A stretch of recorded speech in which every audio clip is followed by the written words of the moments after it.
Hey, this is Michael Howie. I want to thank you for listening and subscribing on your smartphone to Defender Radio, the podcast for wildlife advocates and animal lovers. Did you know that we now have Defender Radio tees, women's tees, and hoodies available? That's right, and they look pretty awesome if I do say so myself. Your purchase of Defender Radio apparel also helps keep me flush with peppermint tea and helps support the Living with Wildlife, Make for History, and humane education campaigns of the Fur Bears.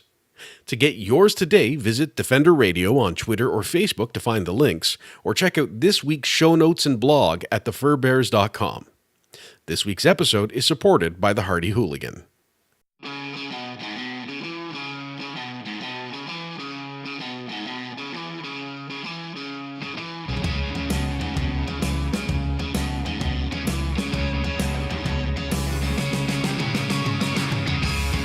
This is Defender Radio. Defender Radio is brought to you by the Association for the Protection of Fur-Bearing Animals. It's the week of September 11, 2017, and this is Michael Howie welcoming you to episode 445 of Defender Radio. If you're anything like me, your knowledge of turtles will start around the point of poor pet decisions for kids, or ninjas who like pizza, up to helping them cross the road, and that's about it. But as I found out, there are 8 native species in Ontario, and several of them are considered at risk. I also learned that there's a whole lot of dedicated people working exceptionally hard to help turtles. I had the wonderful opportunity to visit the Ontario Turtle Conservation Centre and speak with Dr. Sue Carstairs, Executive and Medical Director at the Centre, and the Kwartha Turtle Trauma Centre.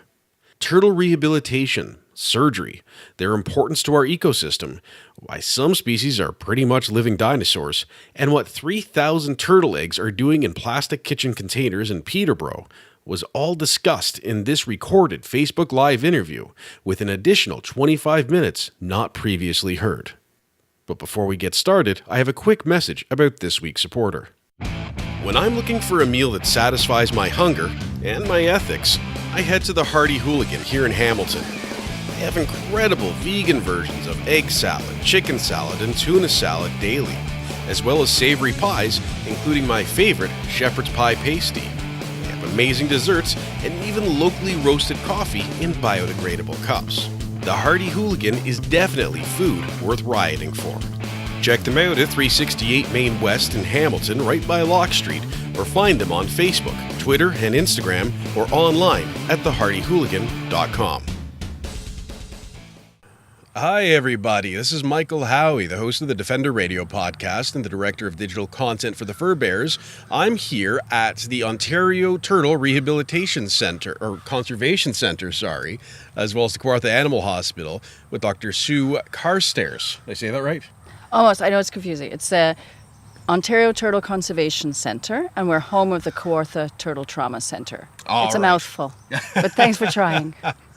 So we're recording an interview and going to do a bit of video and stuff, but first we thought we would log on to Facebook Live and check and see if there's any good questions. Now, I wanted to start this out by asking one of my questions, because my experience with turtles up until this point was when they're ninjas and the red-eared slider that my dad apparently replaced several times, and I didn't know until I was in my early 30s, and it was very traumatizing. So what species of turtles do we have in Ontario who are native? Who are native. Okay, we have 8 species actually that are native in Ontario. So we have the wood turtle and the spotted turtle. We have spiny softshell. So they're the most endangered of the ones that we see a lot of. We have map turtle, musk turtle. We have Blanding's turtle, and then we have the snapping turtle and the painted turtle. So the only one currently not listed is the painted turtle. And that probably will be added once they compile all the data on that. And why are so many different species of turtles at risk right now in Ontario? That's a really good question because it's the same globally. For turtles, they're one of the most endangered vertebrates on the planet right now. So it's this multifaceted reason for their population to decline. Probably the number one reason globally is habitat loss, habitat fragmentation. And in Ontario here, a second to that is road mortality. So we have the biggest concentration of roads in southern Ontario, of anywhere in Canada. We can't go more than 1.5 kilometers without running into one. It's also the biggest concentration of turtles in Canada. So that's number 2. Others are, boating mortalities, fishing by catch. It's not legal to fish or hunt for them anymore, but they do accidentally get injured. Predation and poaching. Unfortunately, they are still poached for the pet trade. The most endangered ones, the populations have been reduced from that. That's remarkable. And one of the things I found very interesting, and I was just commenting on this with one of your staff inside, was seeing the turtles who are as small as that little red-eared slider I had as a kid, about this big, all the way up to what I'm relatively sure was actually a dinosaur in a tub. And that was one of your snapping turtles. What is it about the environment here that allows for such diversity in both size and weight, and also just in species? But those little babies, of course, they'll grow up to be bigger turtles. There's the various habitats that the different species like. We have a great number of wetlands here in southern Ontario. In Canada, we had a large number of the world's wetlands. We've lost about 70% of them in the last 100 years. So it's just having those wetlands, and then some of the different species of turtles, like the boggy, marshy areas, some the deeper areas, some fast-flowing, some are more terrestrial than others, where turtles spend quite a bit of time on land. Some travel quite a bit on land, some don't leave the water much. So we have all these little these ecosystems throughout the wetlands. And the wetlands, generally, throughout the world, wetlands are supposed to be the most biodiverse ecosystem on the planet. So turtles are probably the biggest biomass in those wetlands. And we have so many wetlands here in Ontario and so many diverse ecosystems within that. So we can have, quite a large number of species. Well, and as our audience knows, beavers help to create and maintain wetlands in Ontario and across Canada. So we need to protect our beavers too. So saving beavers helps to save turtles in a way, I guess, doesn't it? Yeah, vice versa. We are all about conservation of turtles and the habitat they live in. And the habitat houses so many other species. So we're not just about turtles, of course. We're about the habitat that house all the species that live in the wetlands. So, all the birds and the amphibians and all the other reptiles. Because with healthy wetlands are healthy for us, too. Of course, that's where our drinking water comes from. Absolutely. So long as our government stops selling all of it. That's another issue for another time. One of the things I have heard is the road mortality is not always accidental when it comes to turtles. There is information I have seen that indicates some people are choosing to actually hit them. Is this something that you hear much about? That is true. The vast majority of road injuries and mortalities are accidental. Okay. They can look like potholes in the road. They can look like rocks, or some people just can't safely avoid them. If it's a big turtle in the road, we don't want anyone to get in an accident over that. But there is the rare occasion where people do deliberately harm them.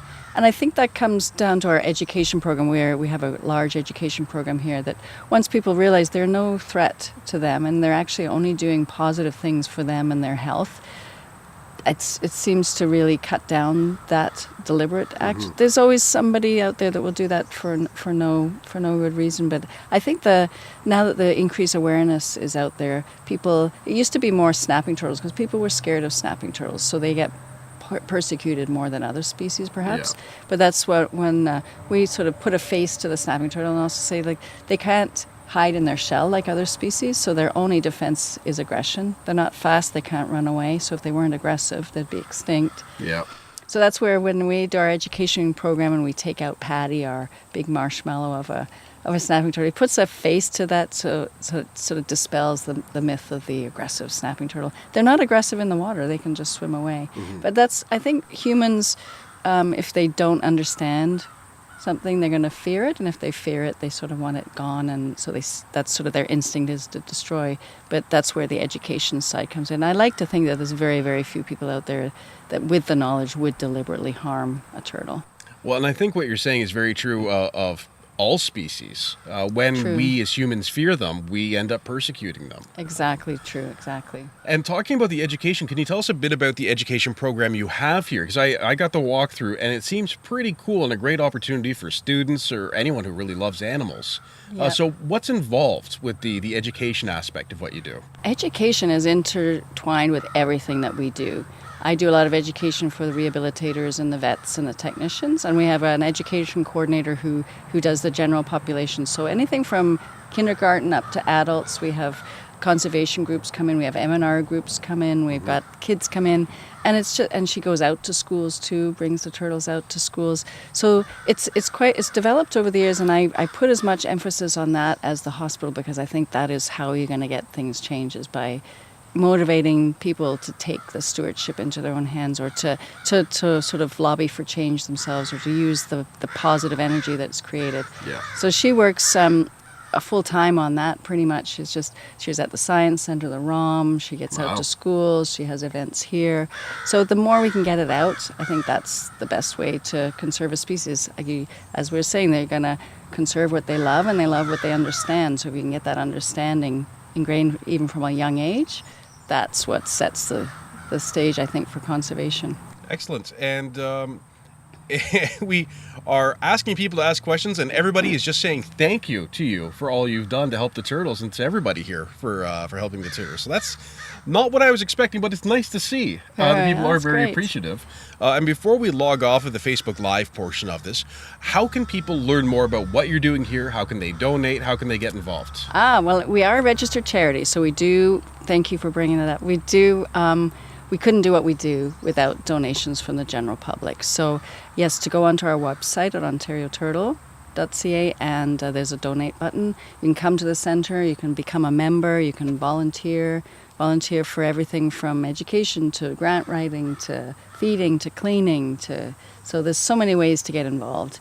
And we're always welcoming new volunteers. But even just becoming a monthly donor, that's, even if it's $20 a month, that's $20. It's going to feed X number of turtles, and we can rely on that every month. So, yeah, we really wouldn't be around if it wasn't for our volunteers and our donors. So thank you for bringing that up. All right, so that's what we're going to stop for now, but this will also be part of a podcast that will be online the second week of September, I believe. So please do stay tuned, and you can find the Ontario Turtle Conservation Centre on Facebook.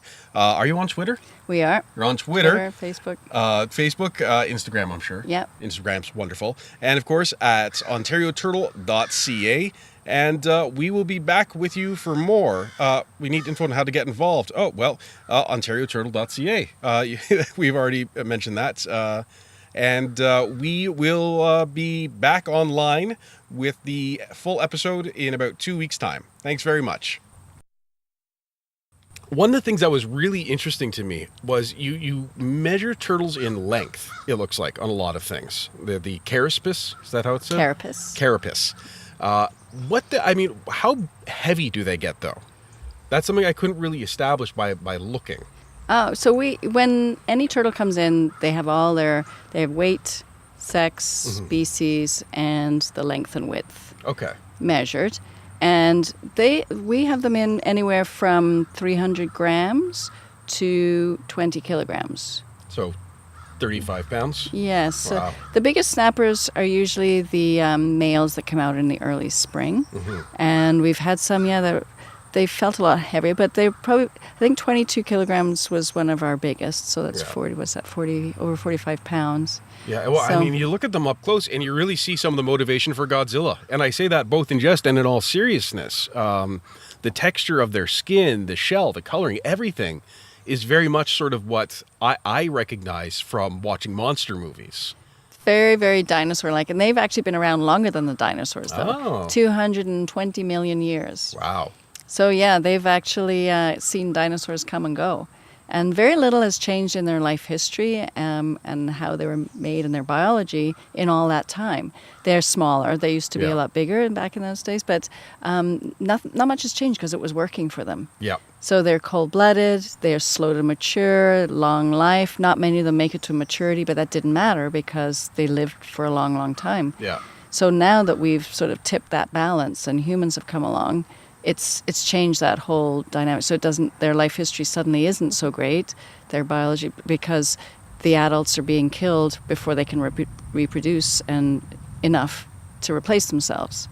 So whereas, a coyote or a fox or a hawk could definitely, their progeny is Yeah, going by to... 1 or 2 years old, they can start replacing themselves. Exactly. Time's over. Exactly. Whereas in a snapping turtle, it's going to take, most recent study said it would take 59 years for them to replace themselves in the population. So they have to live that long, and they have to have about 1,500 eggs for even one to grow up and replace themselves. So that's what attracted me to this project, was just the impact you could have on that. Well, we've seen 800 adults this year, so that's significant. If we can, save most of those and get them back out, and their reproductive age, that's going to be really significant to that population. Yeah. I love working with all species, but there's no species, I don't think, anywhere where you can have such a direct population impact, not just an individual impact, not that that's not important too, but to have an impact on the population at such a dramatic level through. Yeah. So it's a real conservation project. That's what appealed to me. And then having the hatchlings in there was added gravy, because then, even if the female doesn't make it, you still have maybe 60 babies that you can replace in that wetland and give them a head start, because most of them wouldn't have survived in the wild. Yeah. So right now you said you had about 3,000 eggs incubating, I guess is the term. Yeah, so we have close to 3,000. To be honest, I haven't had time to count them, but at last count it was like 2,500, and that was a while ago. So we have them, they're all hatching right about now. And we'll keep about 500 over the winter of the more endangered species, and the others will be released now while the weather's good to go back to the wetland that the mother came from.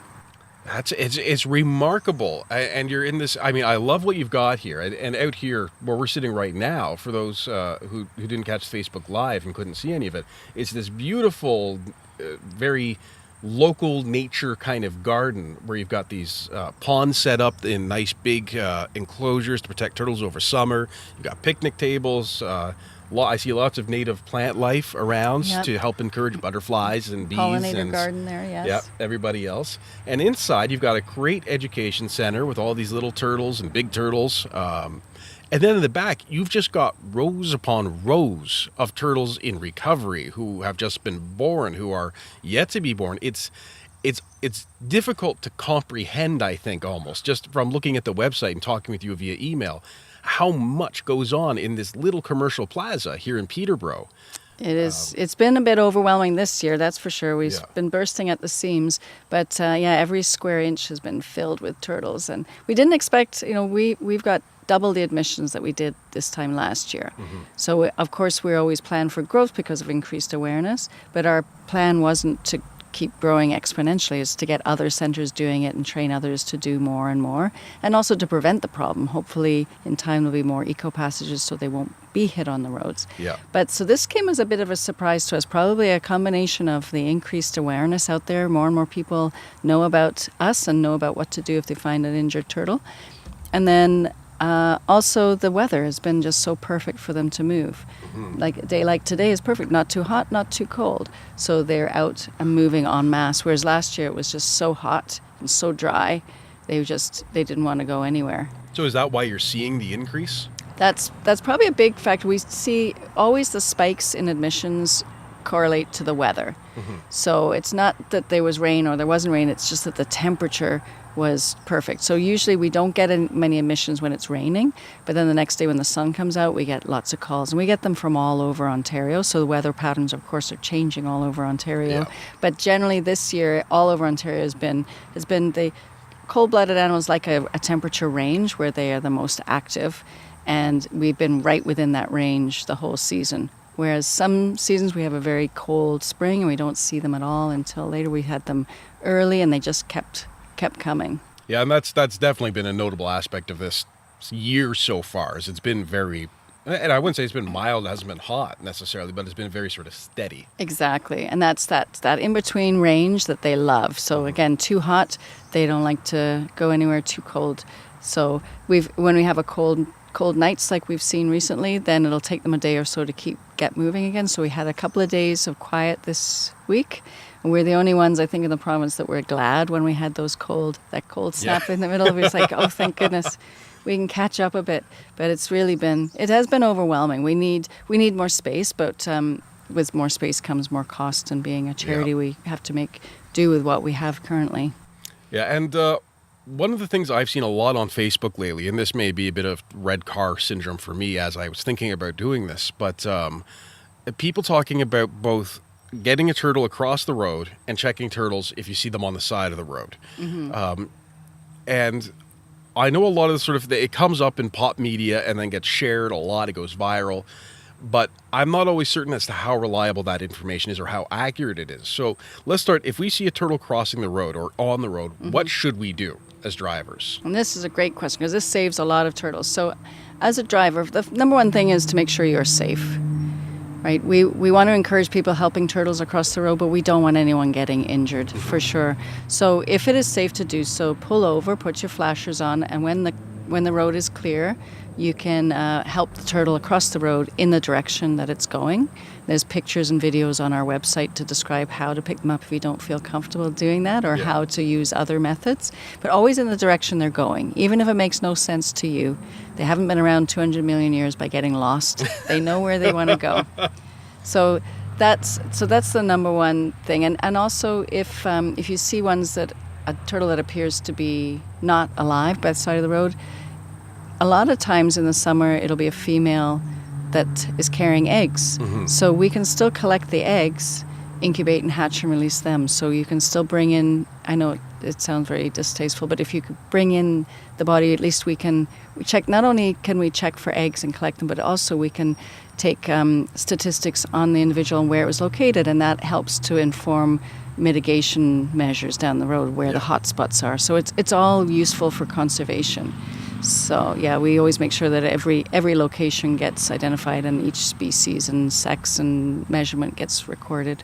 Well, we were talking a bit about the education aspect, and we're talking a bit about the rehab aspect, but you are doing some really interesting work with conservation that I understand is relatively new, I think you had said, in the last few years. Can you tell us a bit about what the project is sort of in broad strokes? Yeah, so one of our three main programs for conservation are the hospital and the hatchling center, the education, and the third is the field studies. And our field studies involves, it's a lot of different projects within it, but the main project is to add to the knowledge of best practices of how to properly head start, and by head starting I mean raise the babies to a certain age and release them, how to maximize success from that. And we are defining success as allowing the juveniles to get old enough that they're going to add to the adult population. So they're going to be recruited into the adult population, become productive members of that population. So we've been doing this for 6 years, where we're doing it with blandings turtles. So once they get to a certain size and they're big enough to hold radio transmitters, we just glue on a transmitter to their shell. It's totally non-painful, not invasive at all. And then we track them using a receiver. And we're tracking a group of them alongside a group of wild hatched juveniles of the same size. And what we're trying to learn is there anything we can do better? Can we increase their survival more? What's the right size to put them out? What's the right location to put them out? Is there an advantage to keeping them even longer than we do? Is that going to increase or decrease the time to maturity? So all these questions globally, a lot of different projects are trying to answer, and our project is up there, and it also has the control group, which a lot of them don't have the opportunity to have, where we can use those wild ones as sort of indicators of how ours are doing. So far they're doing really, really well. But we've learned a lot. We learned a lot in the first year. We lost quite a few to predation, and we learned how not to, by seeing where the surviving ones were successful and then mimicking that environment for where we released the next ones. Then we reduced predation to 0 for the next 5 years. Wow. So we've learned a lot, and we realized that you do have to know the area where you're releasing them. And this is just blanding, so you can't necessarily transfer all the knowledge to other species, but we use the basics of our knowledge for all the 2,000 or 3,000 that we're hatching right now, so to hopefully increase their survival, so that not only are we helping the adults when they grow out, but if we can ensure that a good proportion of the babies that go out add to the recruitment into the adult population, then that's a huge additional conservation benefit. Absolutely. And what was the survival rate you had mentioned for, and I'm sure it's different across the species, but what's the typical survival rate from rehabilitation to release?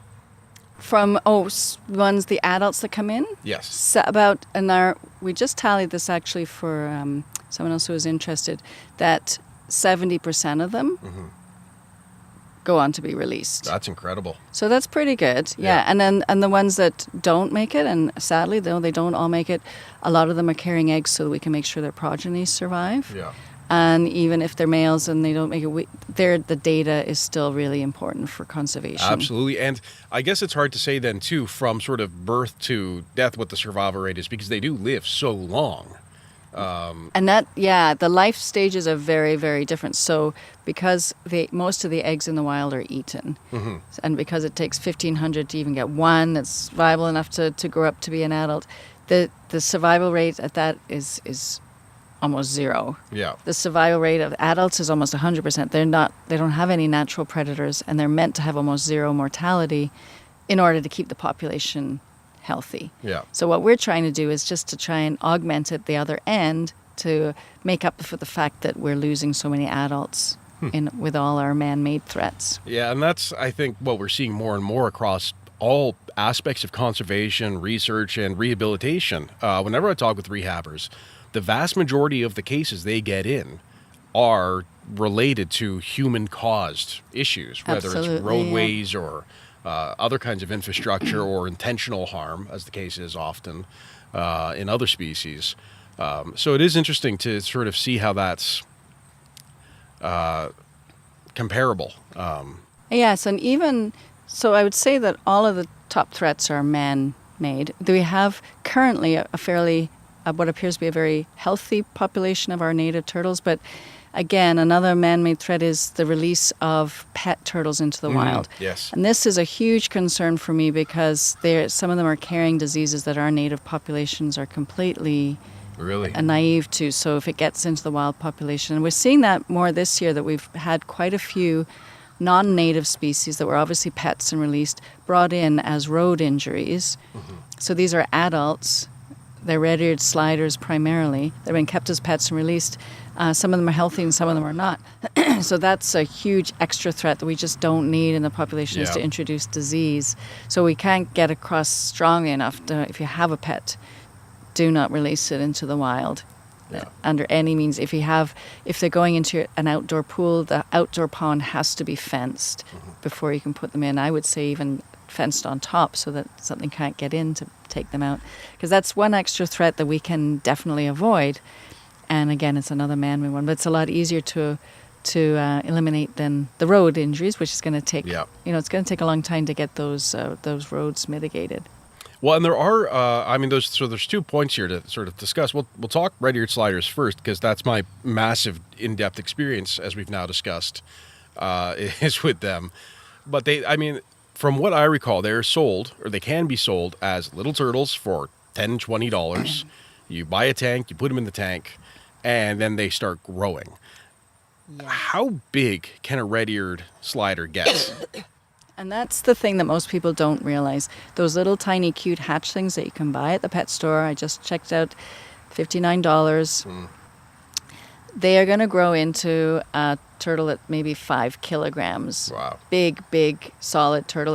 It's too big for a tank in your house.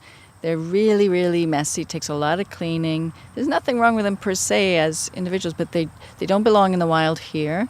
They're competing with our native turtle population. They're possibly breeding with them, and also they are introducing diseases. But at the outset, people aren't told that those little babies are going to grow into the big turtles. Yeah. And turtles themselves, they're harder to keep healthy in captivity than others. And I always say, if you want something easy to keep, get a hamster. Don't get a turtle.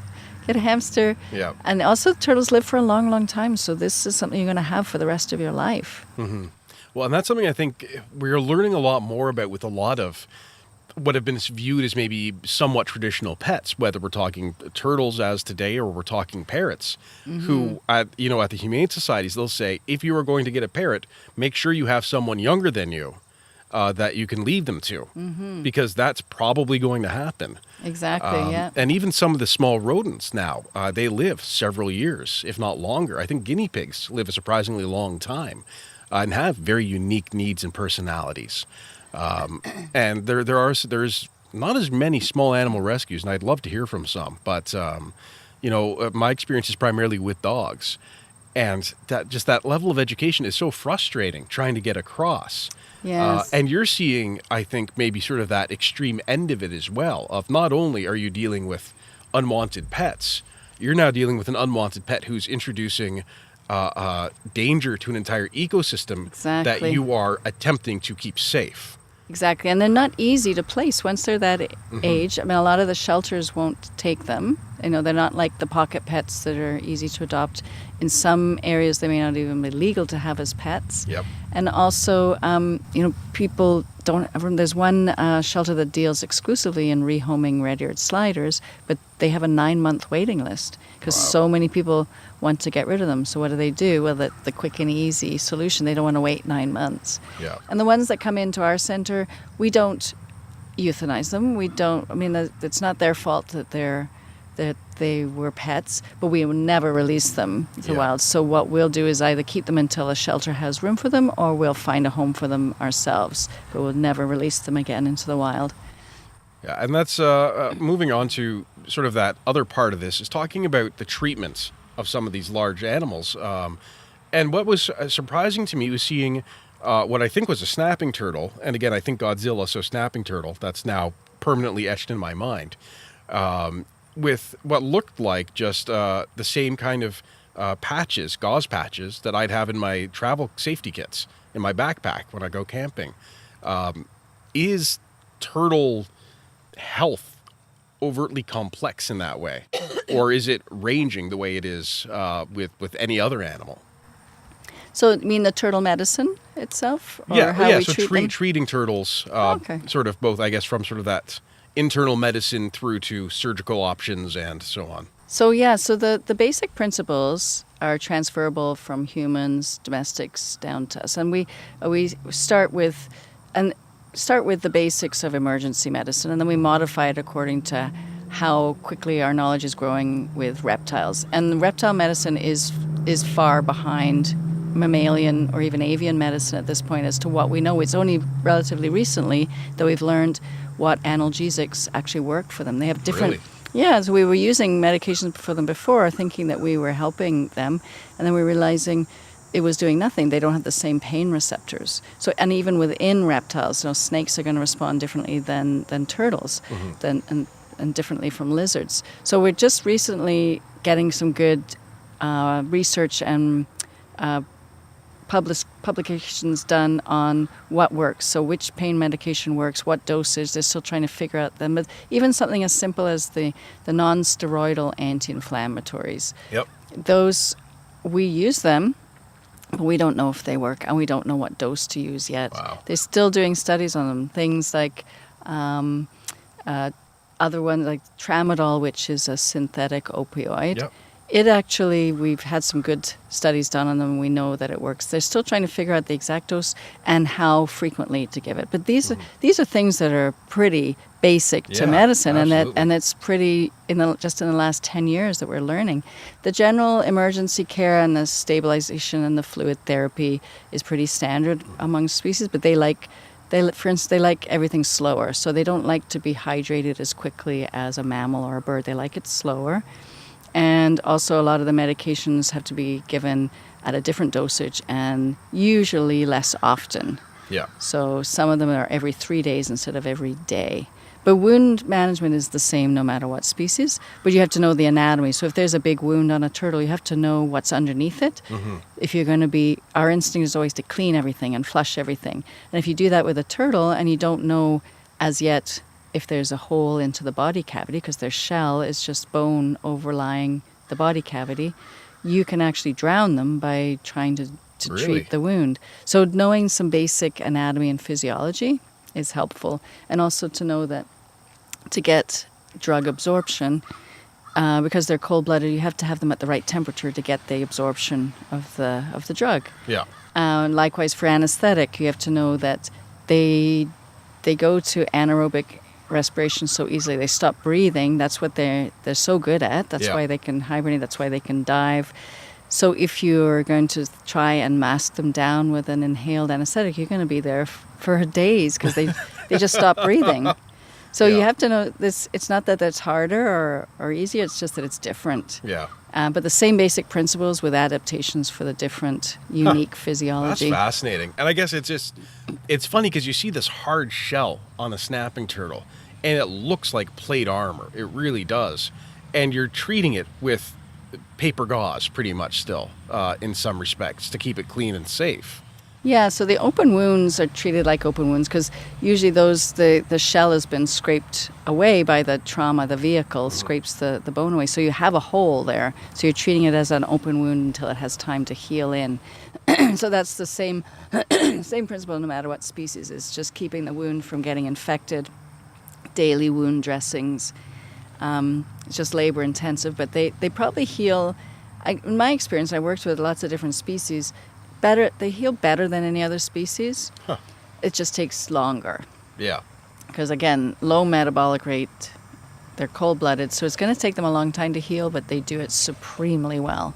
So is that kind of like how I explained to my wife that she may need to remind me to clean under certain parts of dishes, but once I do remember it, I remember it extremely well? That's well. I'm not going to comment on that.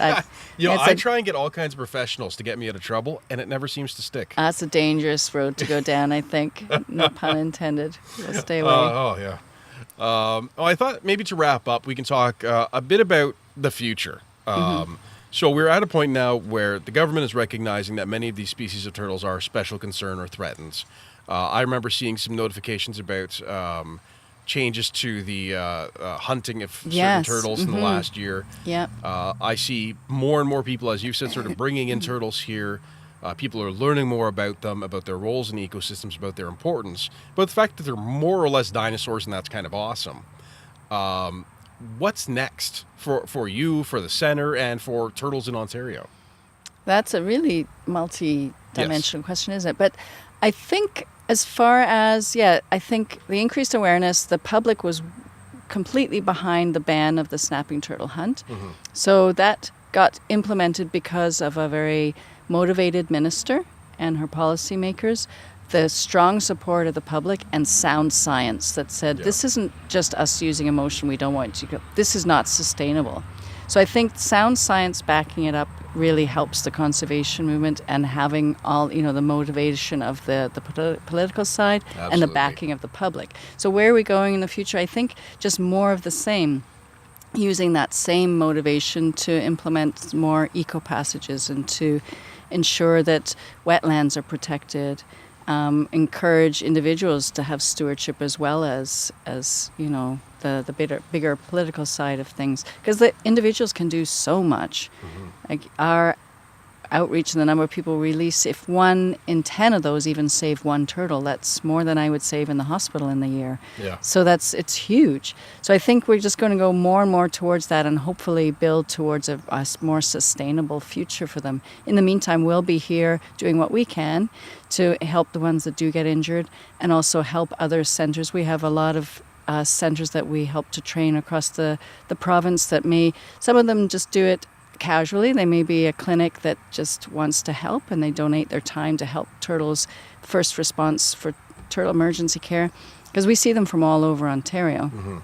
And some of them might be other rehabilitation centres that do all species, but maybe didn't feel comfortable doing turtles before, and we help them feel comfortable so that they can do more and more on their own. So I think that's the way we're going, is just to hopefully what our goal would be is to get them down listed rather than, yes, we were fighting to get them listed so that we would pay attention to them. Now let's fix the problems so that we get them off the list and have a safer place for them to live. To learn more about the Ontario Turtle Conservation Centre or the Kwartha Turtle Trauma Centre, visit ontarioturtle.ca. I want to offer a huge thanks to Dr. Carstairs for spending so much time with me at the centre, giving me the full tour and helping me learn so much about the turtles of our province. Remember to subscribe to the podcast on Apple Podcasts or your preferred podcast app, and to follow me on Facebook or Twitter at Defender Radio to find out about other upcoming live interviews, events, and a few upcoming contests. Until next time, this is Michael Howie for Defender Radio, reminding you to stay informed and stay strong.